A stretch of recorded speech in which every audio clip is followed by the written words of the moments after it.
He complained that for so many years, the preaching in our churches has neglected to proclaim Jesus' direct teaching about social relationships.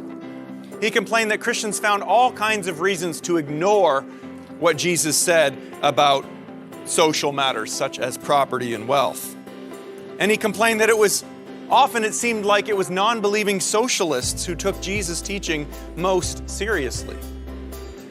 The chief problem, he thought, was that too many pastors and teachers spiritualized things that Jesus said about such topics. And the result was a Christian society in which few Christians could be said to be followers of Jesus in social respects.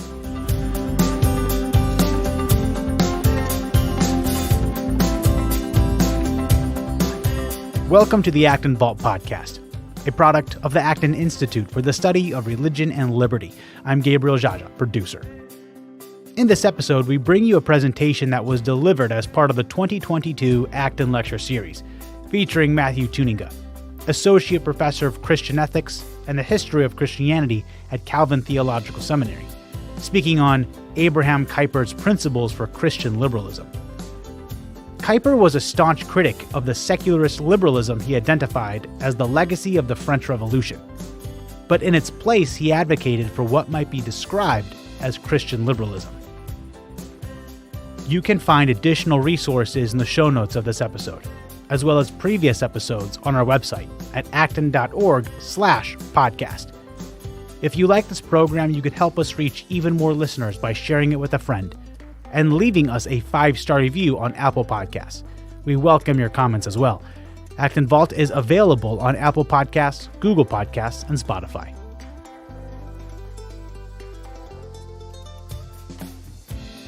Good afternoon and welcome to our Acton Lecture Series.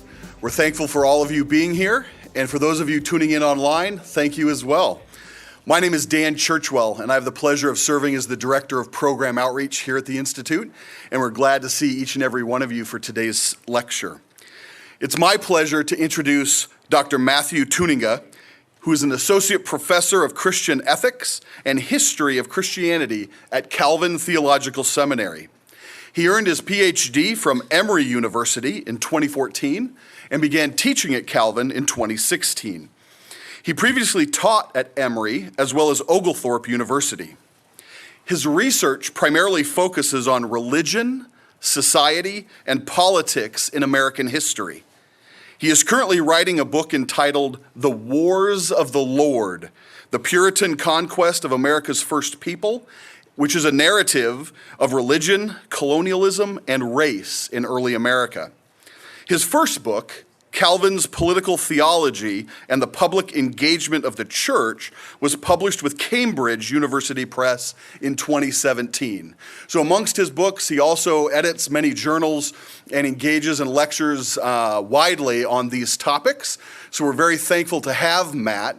And at the end of this conversation, we will have an extended period of Q&A, which will be moderated by two gentlemen with microphones. So if you do have questions, we do ask that you raise your hand so that these can be recorded and answered accordingly. So without further ado, please welcome with me Dr. Matthew Tuininga.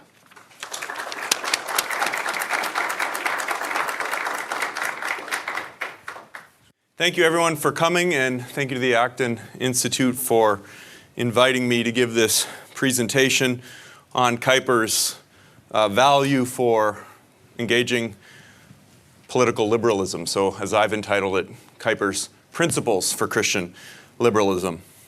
Let me just start briefly by reminding us who Abraham Kuyper was and all that he did.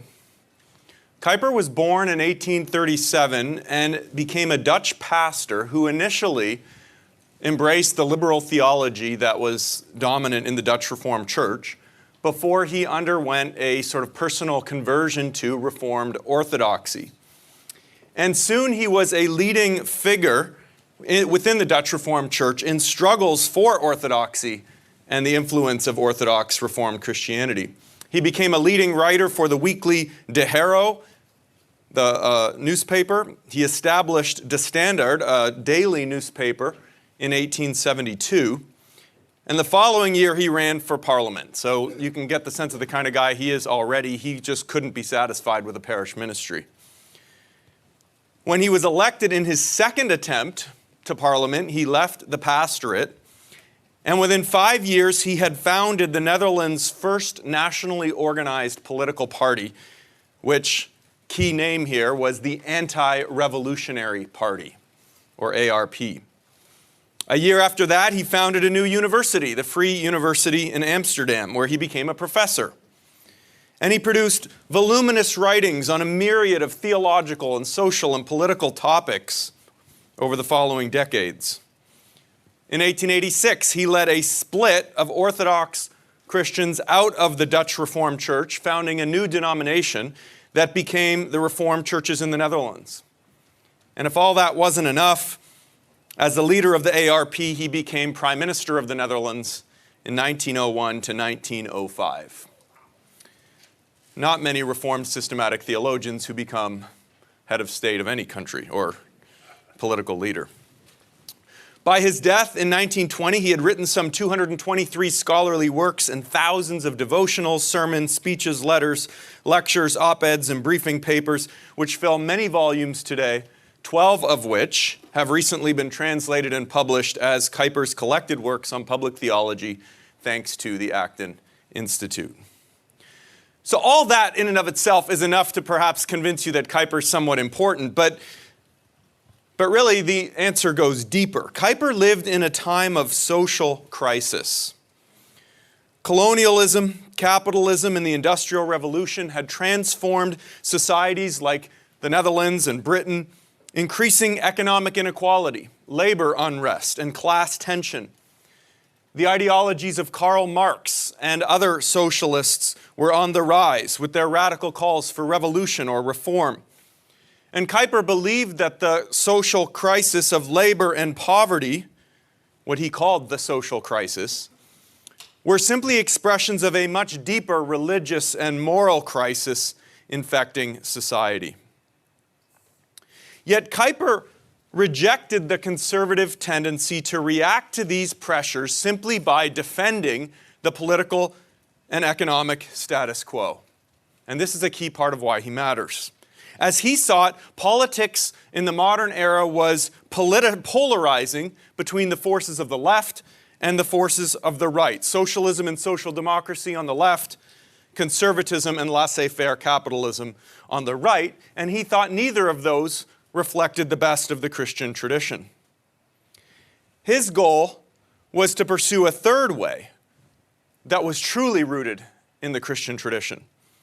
And in doing so, he was involved in a similar project at around the same time as Pope Leo XIII, who articulated his own approach to these issues in his 1891 encyclical Rerum Novarum on the rights and duties of capital and labor. And Leo also was hoping to avoid socialism on the one hand, which he rejected, but also a sort of laissez-faire capitalism on the other. If you think of Kuyper's contemporaries at his time, in some way you might detect similarities with, for example, I'm not getting the next, there we go, Otto von Bismarck, Chancellor in Germany, who had pioneered certain social welfare policies in Germany that made Germany ahead of other countries in this respect. You might also think in the United States of Theodore Roosevelt, who's sort of a progressive conservative type Republican president, and who also, by the way, was a member of the Reformed Church of America, the Dutch Reformed denomination in the United States. But unlike Bismarck or Roosevelt, both of whom had substantial Reformed connections, unlike them, Kuyper's political philosophy was explicitly rooted in Reformed theology and in a robust political theology. Now, Kuyper believed that the reactionary politics of the left and the right were ultimately the ideological legacy, of the French Revolution. The French Revolution, 1789 to 1799, had violently overturned the early modern social order, remnants of feudalism, or what was known as the Ancien Regime, in the name of liberty, equality, and fraternity. And in doing so, it had clashed head-on not only with monarchy and nobility, but with the Roman Catholic Church. It had cast off an array of traditional practices and ways of life, including Christianity, in hopes of rebuilding society afresh, in accord with reason, the dignity of the individual, and material prosperity. And so Kuyper associated the French Revolution with the forces of secularism, individualism, and materialism. That in and of itself would be interesting, but Kuyper's critique of the legacy of the revolution was more nuanced than that. He believed that the revolution initially had been very individualistic. It had torn apart the social organic ties that bound human beings to one another, casting each individual on a sea of ruthless competition. As he put it, it separated, contrary to God's ordinances, nature from history, and replaced the will of the Creator of nations with the will of the individual. It made the possession of money the highest good, and then it set every man against his fellow man in the pursuit of money. It fueled what he called the mercantile gospel of Laissez-Faire, in which economic competition among individuals was unrestrained by government. And the result, as he saw it, was unprecedented greed, exploitation, and class warfare. Now, this was the world left by capitalism and the Industrial Revolution that was criticized by Karl Marx, along with a host of other less radical social critics. And by Kuyper's day, it was leading many in the working classes, not just in the Netherlands, but Germany and other countries as well, to turn towards socialism or social democracy. And Kuyper argued that that in itself was inevitable. The revolution had called for liberty, equality, and fraternity, and workers and the poor wanted to enjoy those benefits too.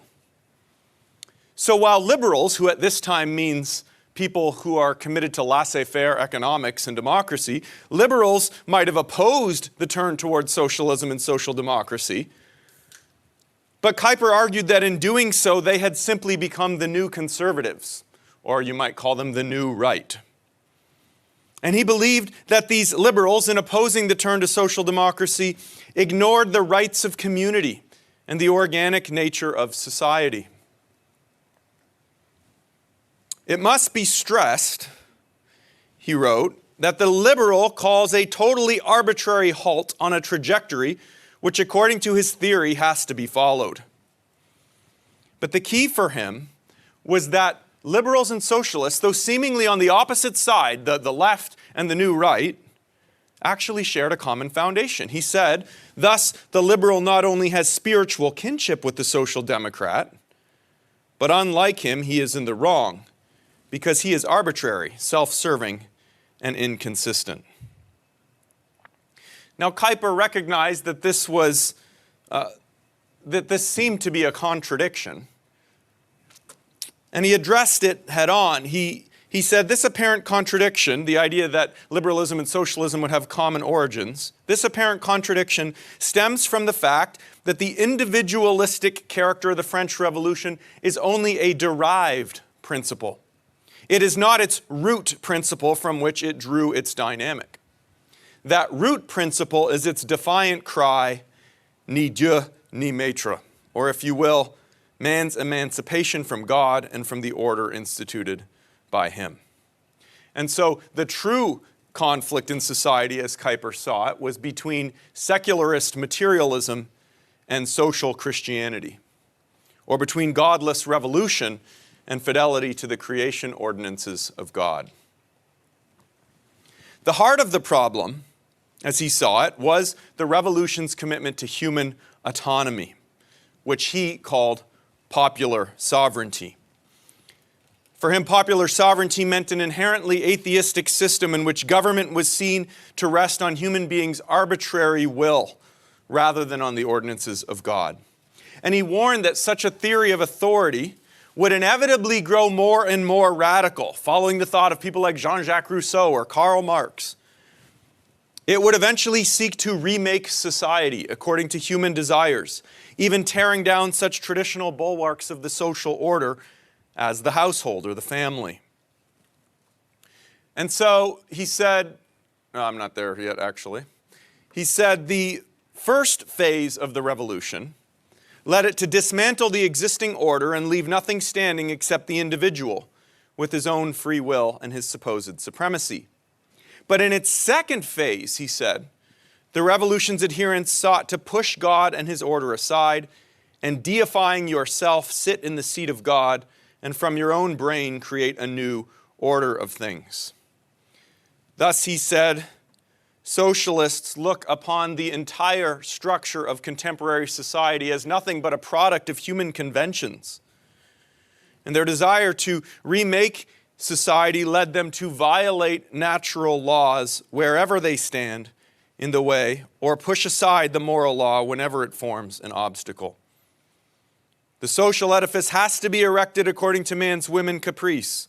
That is why God has to go, so that men, no longer restrained by natural bonds, can invert every moral precept into its opposite and subvert every pillar of human society. Kuyper could be dramatic. So for Kuyper, the solution to this was what he called social Christianity. And I want to unpack a little bit of that. And you might think of these as sort of the theological foundations to what I'm calling, he didn't call it, but what I'm calling Christian liberalism. And the first foundation was his commitment to divine sovereignty, which were reflected in what he called creation ordinances. For Kuyper, it wasn't so much the revolution itself that was so unique. He just saw the revolution as the latest manifestation, the most influential modern manifestation of the ancient conflict between humanity and God going back to the beginning of creation and rooted in humanity's rebellion against the Creator. Now, we need to be clear. Kuyper did believe that God delegates authority to human beings, people, because we're made in God's image. But he said God doesn't surrender his sovereignty such that humans can then do whatever they want with creation. Rather, God has ordered creation according to what Kuyper called creation ordinances. A myriad of creation ordinances, each governing a certain dimension of life in accord with its own principles, such as labor, education, the family, art, science, so forth. You could multiply them endlessly. I think creation ordinances were really Kuyper's way of talking about natural law. And here we get into what may have been Kuyper's most famous and influential idea, sphere sovereignty. For Kuyper believed that for creation to flourish, for human beings to flourish, each of the spheres ordered by these creation ordinances needs to be free to develop according to its own principles. And the task of the state, then, is not to organize society however it wishes. It's not to usurp the work of the spheres, and so usurp God's sovereignty as expressed in the spheres. Rather, the state's responsibility is to govern and protect the spheres so that they might flourish in the freedom of expressing God's ordinances. Or as he put it, government's task is to enable the various spheres, insofar as they manifest themselves visibly, to interact in a healthy way and to keep each of them within proper bounds. Now, in doing this, his goal was not to endorse the differentiation of modern life into 1,000 different dimensions, each isolated from the other, as sociologists have talked about for the past century or more. He believed in a holistic approach to life, but his point was that one dimension, such as, say, the state or the economy, should not be permitted to tyrannize over another dimension, such as labor or the family. For example, with respect to the problem of poverty and class conflict, he rejected the assumption of liberals and socialists alike that material prosperity is all people need for their moral and intellectual well-being. For him, material prosperity is just one dimension of life, but the problem of poverty requires a multifaceted response that speaks into many different dimensions or spheres of life. Now, it's worth noting that on this point, Kuyper was just as severe in his criticism of the Dutch Reformed Church. In a series of articles, eventually published as Christ and the Needy in 1895, he complained that for so many years the preaching in our churches has neglected to proclaim Jesus' direct teaching about social relationships. He complained that Christians found all kinds of reasons to ignore what Jesus said about social matters such as property and wealth. And he complained that it seemed like it was non-believing socialists who took Jesus' teaching most seriously. The chief problem, he thought, was that too many pastors and teachers spiritualized things that Jesus said about such topics. And the result was a Christian society in which few Christians could be said to be followers of Jesus in social respects. Kuyper's antidote was what he called social Christianity, but it was really just his way of emphasizing the comprehensive nature of the gospel.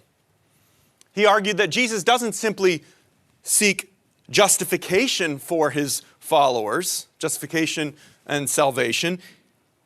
He wants them to conform to God's justice. And Jesus didn't just stop with spiritual deliverance and moral exhortation and personal example. No, he organized. And the primary way in which he organized was the church. The church's calling was to preach the whole righteousness and justice of God's kingdom. And on top of that, as Kuyper put it, it had an organized ministry of benevolence, the diaconate, which in the name of the Lord, who is the single owner of all goods, demands the community of goods in the sense that it will not be tolerated in the circle of believers that a man or a woman should go hungry or lack clothing. So the church is a primary way, social way, that Christianity needs to respond to the social crisis. But it's not just the church. You can't separate the church from the rest of society for Kuyper. These principles that Jesus taught and the church embodied were intended to infuse the broader social and political order. And Kuyper argued that in the history of Christianity, this had in fact happened over time. Slavery had been abolished. The poor were cared for much better than they had been before. And basic human equality was established as a fundamental moral principle, leading to a sense of social solidarity in matters of justice and right. And so following theologians like Ambrose, the church father, Aquinas, the medieval theologian, and Calvin, the Reformed founder, Kuyper emphasized that all people have a certain, quote, para-equality with respect to the ordinary requirements of life. I believe I have this quote here. And this ordinary requirements of life encompass things like shelter, place to sleep, food, clothing. Kuyper said, this is the right that the poor have for Christ's sake with respect to those possessing more. Those who possess more but fall short in this matter are not only unmerciful, but commit an injustice. And for that injustice, they will suffer the punishment of eternal judgment and eternal pain. Kuyper would like to say, about the book of James, for example, that if what James said about the rich was not in the Bible, as soon as Christians heard it, they would all say that's socialism. But unfortunately, it's in the Bible, so we have to accept that. Kuyper was really concerned that Christians had lost sight of the radicality of biblical teaching on wealth and poverty. And he argued that society cannot fulfill these responsibilities of justice without the intervention of government. He said, if you fail to realize this and think the evil can be exorcised by fostering greater piety, kindlier treatment, and ampler charity, you may think that we face a religious question or a philanthropic question, but not a social question. The social question is not a reality for you until you level an architectonic critique at human society as such, and accordingly deem a different arrangement of the social order desirable and also possible. So this leads us then to Kuyper's Christian liberalism. So what's driving Kuyper here is this sense that Christians cannot allow the revolutionary polarization of the right and the left to drive and dictate the shape of Christian political engagement. Now, these two principles here are not articulated as such by Kuyper. This is my attempt to identify kind of two key principles that I think capture the balance of his thought. The first is that Christian public engagement must acknowledge divine sovereignty by respecting the integrity of creation in the many spheres of human life. For any human society to flourish, its practices, customs, and laws must reflect the natural order of creation in all its diversity.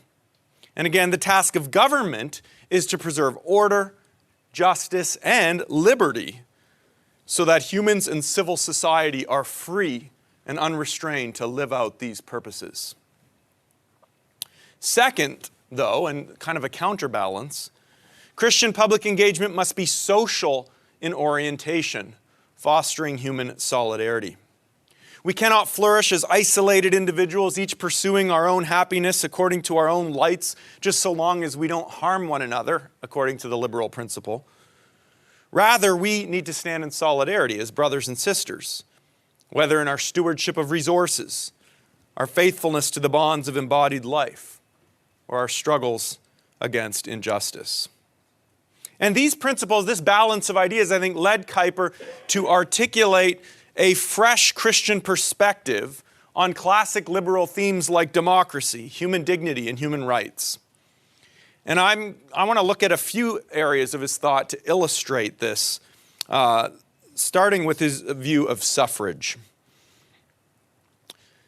Kuyper did not believe that human beings have inherent natural rights to political sovereignty.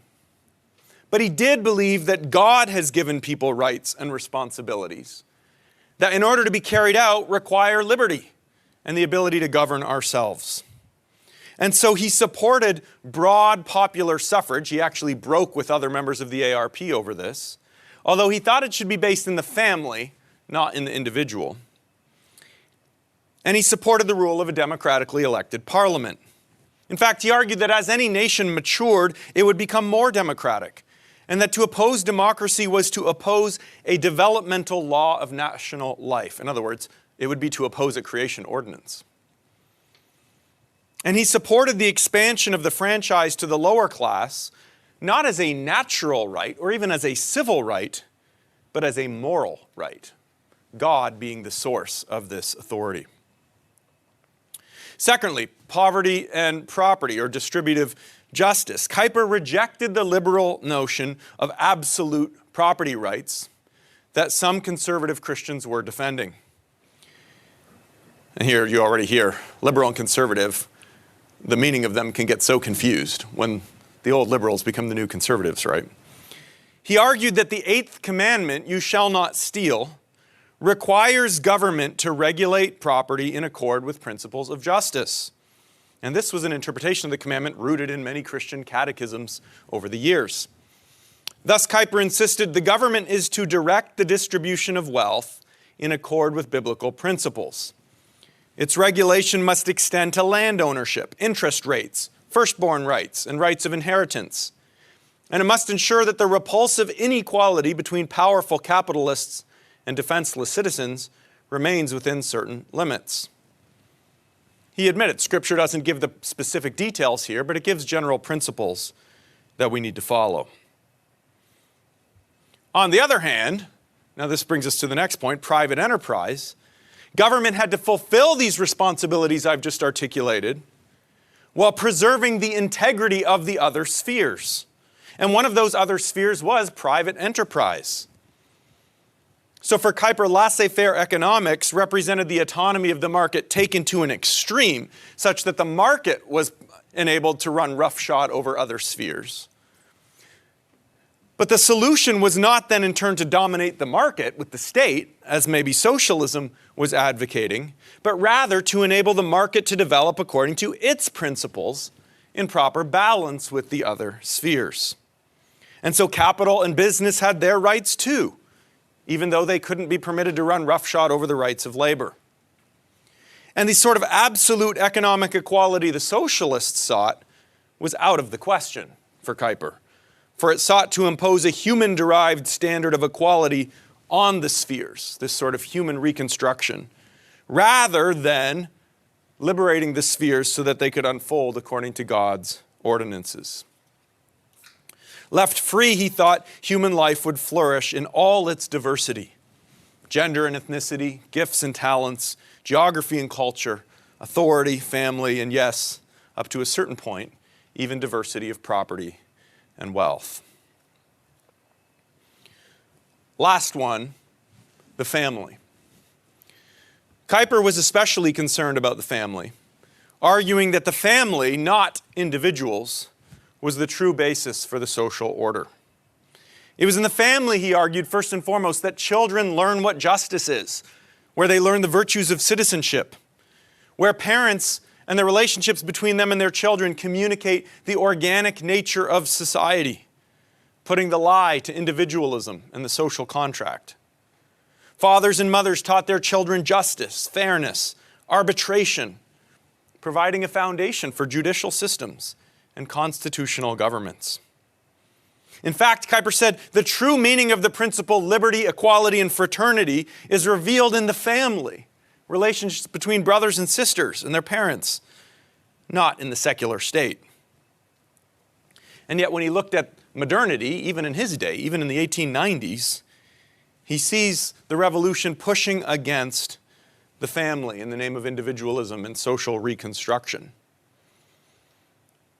Probably one of the main areas he saw this was the attempt to decriminalize certain forms of sexual immorality, whereas he thought sexual immorality is properly an area of political concern insofar as it threatens families. So as he put it, away therefore with false individualism and anathema on every effort to break up the family. Now, what I want to do just to conclude is illustrate this in light of Kuyper's 1895 pension plan. And the point here is simply to show how Kuyper tried to balance these different concerns in a particular policy. This is before he was prime minister. He proposed his pension plan in the Dutch Parliament in 1895. The plan would guarantee workers a living wage in their declining years, based on his belief that people who've spent their lives working diligently have a moral right to a pension when their strength begins to fail. Now, he saw this as a partial solution to the disintegration of organic social relationships that had once provided such support in traditional societies. He argued that the abolition of serfdom and the guilds and other such relationships had indeed increased individual liberty, but it had also reduced solidarity and security by casting each family or individual out on their own. And so due to ruthless competition, he worried that workers could no longer negotiate living wages to provide for their families, nor could they band together in unions. And he concluded that this meant that government had to intervene to restore these elements of social solidarity. But he didn't want government to have permanent responsibility for caring for workers, because this would create dependency and smother the organic functioning of society. He wants a corrective that will then leave the spheres, the different spheres, free to flourish as they were intended to. If government takes over, it would rob workers of their dignity by eliminating space for private initiative. And it would constrict the possibilities of charity and social care that's necessary to serve the whole person, and which was properly the work of churches and families and local communities. So what he was advocating here was a sort of emergency temporary government intervention. Such intervention, he said in the quote on the slide, should not permanently displace private initiative, but instead should assist private initiative, strengthen it, and so conduct affairs that before long government can withdraw again. And the practical suggestion he was offering was of a mandatory insurance plan to which workers would be required to contribute throughout their life and could be payable to them in retirement. Employers would be required to contribute funds for sickness and disability. And government would provide funds just to kickstart it, but then government would withdraw so that its role was only oversight. And he thought through these means, we would solve at least the majority of cases of poverty, leaving tougher cases, people who are poor due to other sorts of reasons, like, say, their own fault, their refusal to work, or things like that. It would leave those sorts of cases to churches and families and local communities. And the result was a system that Kuyper believed respected the social and private purposes of property, both of them, that preserved the integrity of organic society and private initiative, that secured the rights of workers and their families in accord with their equal dignity, and promoted loving care for the spiritual and material needs of the poor by granting due place to the social ministry of the church. So, my point in offering this is not to say, hey, Kuyper's pension plan was a great idea, right? That's not the point. The point is to illustrate how he was attempting to craft a policy that would respect these different concerns. But the ultimate value, I think, that Kuyper gives us is in the perspective he provides on a society that's torn apart by the polarization of right and left. And that he recognized that the temptation is always to choose the side we prefer as the lesser of two evils and support it despite all its faults. And so as a result, it's really this polarization that is dictating our action. It's not our own deeply held convictions. And Kuyper reminds us that as long as we do that, we'll never escape the politics of reaction. And he's suggesting that the key to avoiding reactionary politics is looking past the politics of the particular moment and rooting ourselves in the true foundations of a free and virtuous society. By recovering the best insights of our Christian tradition and the Western tradition that has been shaped by it, perhaps we can forge a path of political engagement that is stable and sure, and that will enable our civilization and all that we value in it to survive intact for many centuries to come. Thank you.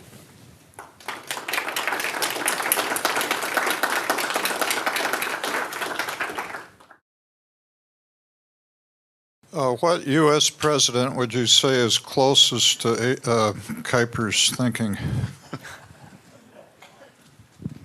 If I answer that, then I lose half the people in the room, right? I also don't know that I don't usually think in those terms. I mean, I think you can find traces of it in different presidential candidates. I think if you think of American politics, there's aspects in which Kuyper would identify with the Republicans, and there's aspects in which he might be more comfortable with the Democrats. So I don't know that I'm going to give an answer to that question. I think if we find ourselves on one side or the other, we're actually falling into the trap that Kuyper would be worried about. Which doesn't mean you can't be a Republican or a Democrat. It just means you can't have blinders about it, I think. Some of your lecture covered the third Princeton lecture of Calvinism and politics. In addition to sphere sovereignty, I'm not certain if he mentioned structural pluralism. Are they univocal terms? Are they similar terms? Structural pluralism? I think so, if I remember correctly. I think they're related. Sometimes this is referred to as the principle of pillarization, although that refers more to different factions of Dutch society, each having their own organizations, like Catholic, Protestant, and so forth. But yeah, I mean, I would think that's what he's getting at there, if I'm remembering the context rightly.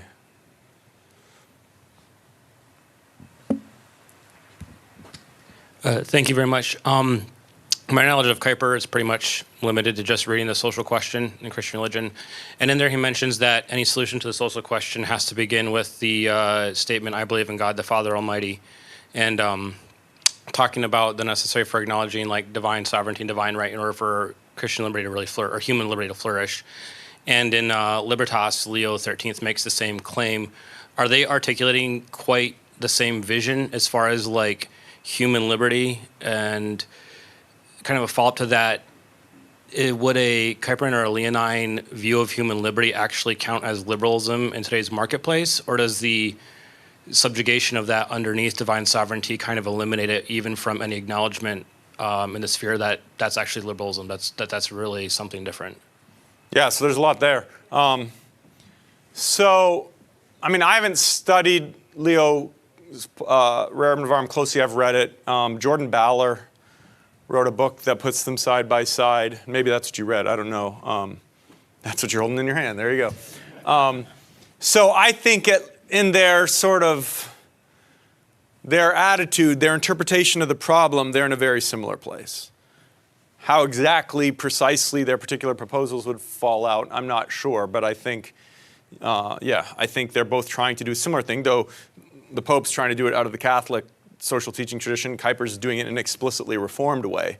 And I think part of what that actually illustrates is that there's a tremendous amount in common between those two traditions when it comes to social teaching. So, but your other question, so I revealed my hand in that I called it Christian liberalism. Now, Kuyper didn't use that term. So I think, Kuyper in his own way could be a little bit reactionary. So when he is criticizing the legacy of the French Revolution, he can talk about liberalism as if it's just this bad thing and Christians shouldn't be that. And yet when you really study his ideas, I think they share a lot of common assumptions between certain forms of liberalism. For example, John Locke. If you read John Locke's various writings, he is explicitly Christian in many different ways. There's scholarly debate about this, but I'm persuaded that if you remove the Christian pieces of Locke's arguments, the system collapses. Without humans being made in the image of God, without God being their master, Locke's reason for defending human rights, for instance, rights to life, liberty, property, and so forth, just collapse. So if you're comparing Kuyper to explicitly secular views of liberalism, say, a modern-day John Rawls or something like that, then yeah, they're completely different things. But I would argue that the liberal tradition actually always had a more Christian-oriented branch to it, represented by people like John Locke, however orthodox he may have been, right? So with students, sometimes what I'll have them do is they'll read Locke alongside Jean-Jacques Rousseau. And, in the sort of Rousseau trajectory, you see this very secularist kind of what will become the secularist tradition of liberalism. But in Locke, you see a different one. And I think Kuyper actually fits within that. So that's why I'm comfortable calling it Christian liberalism, even if Kuyper himself wouldn't have used that term. Thank you very much. I've enjoyed this immensely. You're in the heart of what you just talked about. We got Calvin, we got Kuyper, we got lots of Catholics here.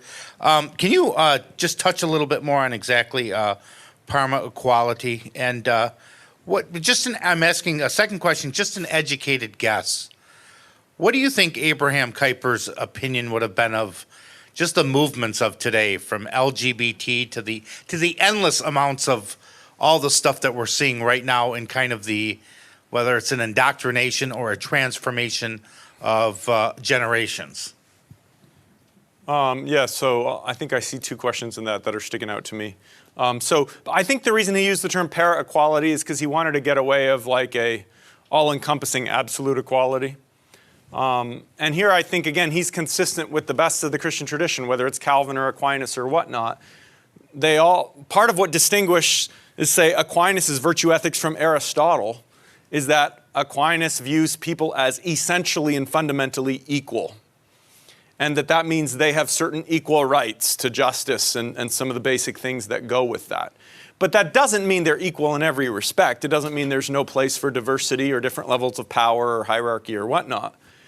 So, and you get similar, not quite the same term para-equality, but similar type observations in Calvin when he's commenting on the way the New Testament talks about the relationships between masters and slaves. Calvin says that when Paul says to slaves, he tells slaves how to obey their masters, how to treat their masters, and then he says, and masters, do the same to them.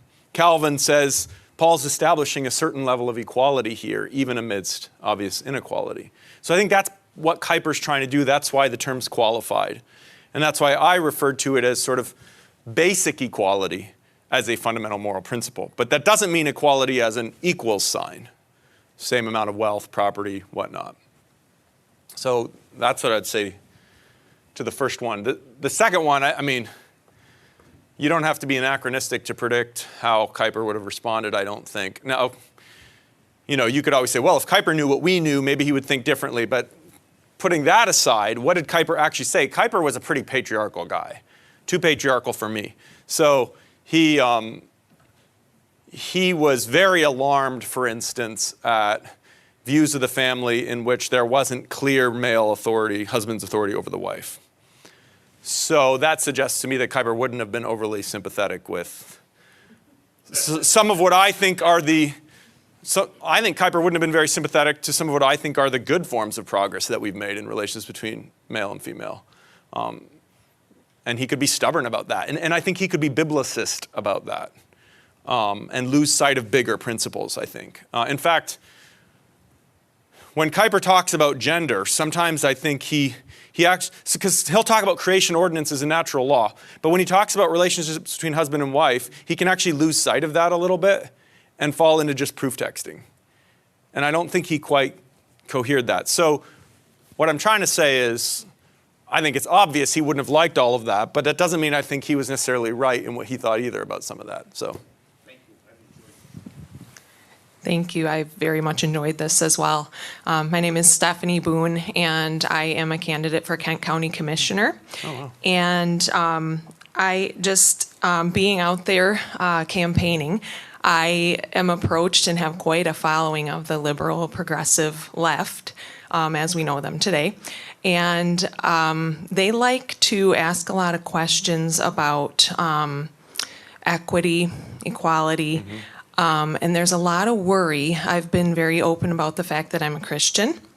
And there's a lot of worry on their part that if I were to be elected as Kent County Commissioner, how would I help with the needs of all in our community? Because they worry that I'm only going to help with the needs of Christians or people that are conservatives. And I very much don't feel that way. And in looking at Kuyper's 1895 pension plan, I agree with a lot of that. I wonder, though, did he talk at all about how to determine that need? Qualification for need? Because, you talked about some of these people have needs by their own fault versus needs that are out of their control. Yeah. Was there anything in his plan about that that I could address some of these concerns with? Yeah, I mean, I hinted at that. He spends more time on it. He kind of distinguishes between justice and charity. There's problems with that, okay, but I'm just going to tell you how he does it. So for him, justice is the worthy poor. People who through no fault of their own, they've been working hard, but through no fault of their own, they got injured or they got sick or they need help, they're retired, whatnot. And for them, he thought they deserve care from society as a matter of justice. But then he thought there's other people through whom it's very much their own fault. They didn't work hard, they made poor choices, things like that. And he said, for them, we don't owe them help as a matter of justice, but that doesn't mean we just leave them, right? For them, we owe them help as a matter of charity. But Kuyper didn't want, so there Kuyper said those people should be for civil society, essentially is what he's saying in this, the church, families, and so forth. Now, whether or not we would want to outline it quite that rigidly, I don't know, because it might be more complicated than that, right? Like, people make bad choices maybe because of mental issues that are not their fault, right? And it becomes actually very difficult always to discern, is this their own fault or not? And so I think there's value to making that distinction because you also don't just want this handout system where there is no personal responsibility, and that's where, yeah, it's the job of people like you to figure out how you would take those principles and apply them. But one thing I hear in what you're asking, I mean, I do think, Kuyper, and this is also true of Catholic social teaching, the idea of human solidarity going beyond just those with whom we have religious ties is essential, right? The political realm is not just about, Yes, we try to work out our Christian principles, but it's not just about seeking Christian interests. It's about the whole. So yeah, so I don't know if that answers your entire question, but hopefully it's a little bit helpful. This is my first time here. I'm appreciative of this being my first lecture. And I wanted to ask, is what you've presented, do you still see it as a living sort of, a living approach to how we deal with politics and how we deal with the rest of life? Do you see it growing and fostering things and having an influence? Because to me, we seem hopelessly divided right now. It seems to be an intractable problem. And I would think to get our culture to admit that God's sovereignty is our first commitment would be very, very difficult. Yeah, so I don't think Kuyper expected us to get everyone to admit that. That's just what we know, and that's what dictates our action. So, and this is where I think we actually can learn from someone like John Rawls. Like there's overlapping consensuses where we can work together with people who don't share our fundamental foundations. I actually think if you look at the origins of the American experiment, the language of the founding fathers that appears in the Declaration of Independence, that's language that appealed to religiously orthodox people, like Presbyterians, who embraced the Westminster Confession. It also appealed to deists who didn't have much orthodoxy, and they could come together in that. So I think Kuyper's whole way of approaching politics sought alliances with people who would work with you, which is why he moved toward working with Catholics, for instance, Reformed and Catholics working together, even though historically those had been the two different parts of Dutch society, right? So I think we have to distinguish between why we do things, what informs our engagement, and what everyone else is going to affirm. Those are separate issues. I also would point out that, I mean, a lot of what Kuyper proposed and advocated for, he never got. He never won, you know. He didn't get a ton done when he was prime minister in some ways. So we shouldn't have this, just because Kuyper had a certain theory doesn't mean we should romanticize his accomplishments. But I guess what I would say is, you know, what I hear you kind of asking is this still an option? And I guess my response to be I think we need to bracket, at least a little bit, we need to bracket success from faithfulness. So part of my answer to that would be, do we have any other choice but to engage in this way if we're not just going to become part of the problem? So let me give an example maybe. I remember when all the debates were happening about Obamacare, and as that rippled out over the years, and sort of the fights that would happen among Christians about how they should think about this and what the responsibility of government was toward the poor. What bothered me was how many Christians I heard or read online saying things like, healthcare is not a right, period. Government has no business being involved in this, period, right? Government has no right to tax me of my property and give it to someone else without my consent, period. Comments which just showed that these Christians had very little understanding of historic Christian social teaching. And if that's what, so, and then on the other hand, you had Christians thinking who, if government's going to care for the poor, the only way to do that is by a social government-run system. And if that's just this arbitrary right versus left playing itself out. What I would have loved to see more of, and I think this is the best Christians can do, whether they're Republicans or Democrats, is be rooted in some of these foundational principles. So that let's say you're in a church that's half Republican, half Democrat. You could actually have a conversation about this where everyone agreed that, yeah, healthcare is a right. But the question is, what's the best way to secure that right? It might not be, one group of people might say that might not be a government-run program. The other people might think it is, and there might be plenty of people in between. But we can all agree that, yes, justice requires that insofar as we're able to provide it for people, they should get a certain degree of health care. Now, what's the best way to do that honors the other spheres and the different principles? And although we might not agree on implementation, then at least we can have a conversation where we have some shared foundations. So Is that still an option? I think so. I think it might be our only hope in some ways. I mean, since the whole Obamacare conversation, we've probably gone even further. But if we keep going further, it's going to get worse and worse. The results could be disastrous. Thank you. How do you address the comment of entitlement all the time coming from the younger generation? How does that work into our Christian values? What was your original? What was the verb you used? Entitlement. No, I heard that part, but, how do you address it? I was concerned about, I'm hearing a lot about entitlement, and I wondered how that plays into our Christian views and how we're supposed to dissect that. Yeah, I mean, I don't know if I have a lot to say about that immediately without just kind of going from the hip, but I guess I think the main thing is as a culture in general, we have become imbalanced, and this actually does come from the French Revolution, I think. If you read the Declaration of the Rights of Man, it's all about rights and nothing about duties. Historically, Christianity was more about duties and a little bit about rights. And surely there's a balance there where we emphasize both rights and duties. And I think what you're seeing in our culture probably is just another step down the road of emphasizing rights so much that it breeds kind of an entitlement culture. We have time for one more question.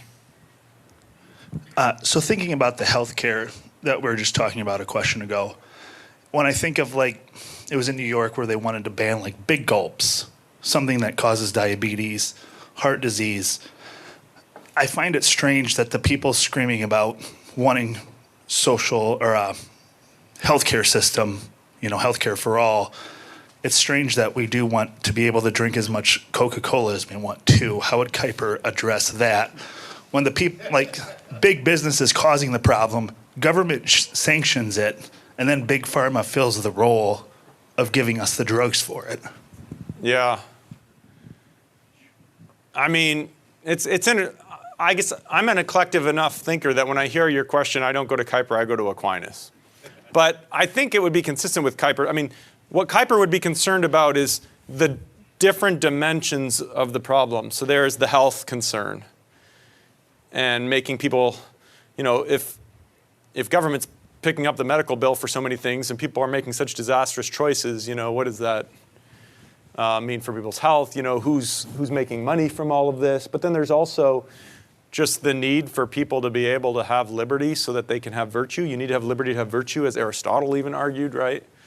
But the reason I go to Aquinas is because Aquinas is so clear about this, that it's not government's job to enforce all virtue. That if government tries to enforce all virtue, it could actually end up doing more harm than good. Right? So at a certain level, you just have to leave people free to make certain choices. And I think, I don't know exactly how Kuyper would have responded to that, but I think he would have tried to parcel out the different spheres that were at stake. And in some way, maybe he would have argued that the businesses that make all the money off this have way too much power and aren't kept in check or something like that. I don't know. But that's the main thing, is that he would have tried to see it as a multidimensional problem, not simply as a matter of individual liberty or not simply as a matter of public health. It's kind of like with COVID, right? Some people only saw it as a matter of public health. Every other thing goes by the wayside. For other people, it's only a matter of liberty. Everything else goes by the wayside. And I think Kuyper would have been the kind of person to say, that's a false dichotomy. What's the way to engage this that honors the different things in play and that respects different sources of authority, government only being one? Remember, government's job is not to run all the spheres. It's to protect the spheres so that each can properly do their own thing. So that's kind of like a general how I think he would approach it. I can't tell you exactly the answer to that question. Please thank Dr. Tuininga for his lecture. Yeah, thank you all.